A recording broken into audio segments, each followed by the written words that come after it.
Le 11 novembre 1918, la Première Guerre mondiale s'achève sur le front occidental. Mais l'horreur n'a pas pris fin pour autant, car les sorties de conflits sont toujours des moments délicats où, au triste bilan des combats, se mêle le sentiment de révolte des survivants, que l'omniprésence des morts ramène inexorablement vers ce douloureux passé. Cette guerre fut d'abord inégalée, car ayant causé 11 millions de morts. Cependant, des combattants sont revenus vivants de Verdun ou de Craonne. La plupart sont mutilés, la gueule cassée comme ils disent, ou victimes de l'obusite. Les femmes et les enfants sont aussi à compter parmi les victimes, quoique indirectes de la guerre, veuves pour les unes, orphelins pour les autres. Sur le territoire, des structures d'accueil se mettent en place. En 1914, à Paris, un mouvement de solidarité donne naissance à l'Association des orphelins de la guerre. Ils seront éduqués, hébergés, formés pour la guerre afin qu'à 18 ans, ils puissent combattre. Du point de vue économique et matériel, la Première Guerre mondiale est un chaos sans nom. Des régions entières qui avaient servi de champs de bataille sont à reconstruire, comme la Picardie et la Champagne.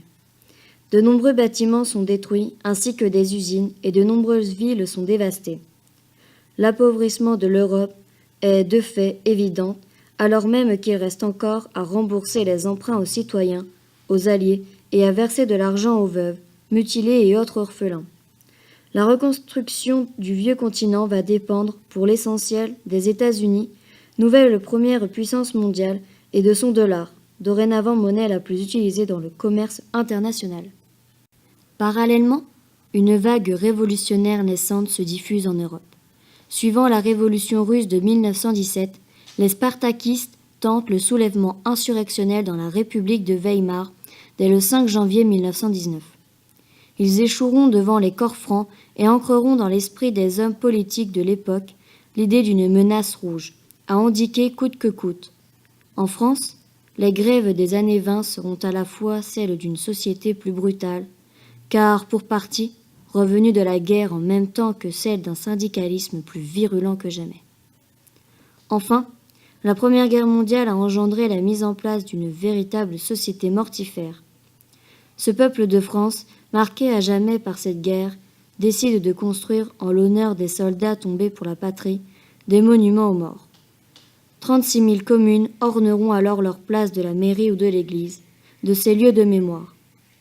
Ces esplanades verront, chaque 11 novembre, un défilé pour commémorer l'armistice et glorifier les soldats, aussi bien ceux qui sont identifiés et enterrés dans les nombreux cimetières militaires ou à l'ossuaire de Douaumont, et ceux, non identifiés, dont le symbole est inhumé sous l'arc de triomphe.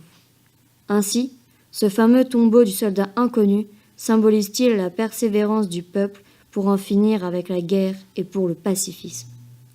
Après ce carnage, la population espère simplement que cette guerre aura été la der des der. C'est donc dans ce contexte lourd, alors que les troupes alliées vont occuper une partie de l'Allemagne en application de l'armistice du 11 novembre, que les vainqueurs ont décidé d'organiser une conférence de paix internationale à Paris, en France, qui a débuté le 18 janvier 1919 et avait pour but de négocier les traités de paix entre les alliés et les vaincus. 27 pays alliés se réunissent et doivent d'abord se mettre d'accord entre eux avant l'arrivée des vaincus. C'est lors de ce congrès qu'ont été signés les traités de paix avec les vaincus, dont le traité de Versailles, le 28 juin 1919, qui a déterminé les sanctions prises à l'égard de l'Allemagne, tout en donnant naissance à la Société des Nations, afin notamment de garantir la paix en Europe.